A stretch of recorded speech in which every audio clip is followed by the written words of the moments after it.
இயற்கை இதழ் அப்படிங்கிற பேஜ்ல இருந்து ஒரு சூப்பரான ஹோம்மேட் ஹேர் ஆயில் எனக்கு சென்ட் பண்ணியிருக்காங்க. அந்த ஆயிலோட ஸ்மெல்ல எனக்கு ரொம்ப பிடிச்சிருந்தது. அண்ட் அதுல என்னெல்லாம் இன்கிரீடியன்ஸ் யூஸ் பண்ணிருக்காங்க அப்படிங்கிற டீடைல்ஸ் எல்லாமே பாத்தீங்கன்னா அந்த பாட்டிலோட பேக் சைட்லயே கொடுத்துருக்காங்க.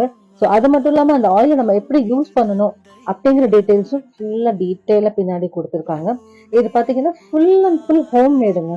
ஸோ ஹோம்லயே அவங்களே அவங்க கையால ரெடி பண்ணியிருக்காங்க. ஸோ நிச்சயமா நல்லா இருக்கும். அண்ட் இது பாத்தீங்கன்னா ஹேர் ஃபால்ல கண்ட்ரோல் பண்ணுது. அண்ட் நிறைய நியூ ஹேர்ஸ் ப்ரமோட் ஆகிறதுக்கும் ஹெல்ப் பண்ணுது. லாங் அண்ட் ஸ்ட்ராங் ஹேருக்கு ஹெல்ப் பண்ணுது. அப்புறம் முடி நமக்கு கருப்பாகவும் நல்ல ஷைனிங்காகவும் இருக்கிறதுக்கும் ஹெல்ப் பண்ணுது. ஃபாஸ்டா ஹேர் க்ரோத் ஆகுது. அப்புறம் இந்த ஸ்பெட்டன்ஸ் தான் ரொம்ப கஷ்டமா இருக்கும், அந்த ட்ரைனஸ், டேண்ட்ரஃப், இந்த மாதிரி எல்லா ப்ராப்ளமுக்கும் ஒரே சொல்யூஷன் ஹோம்மேட் ஹேர் ஆயில். அது மட்டும் இல்லாம கெமிக்கல் ஃப்ரீ. ஸோ இவங்க பேஜ் நான் கீழே டேக் பண்ணிருக்கேன், போய் செக் பண்ணி பார்த்துட்டு இந்த ஆயிலை வாங்கி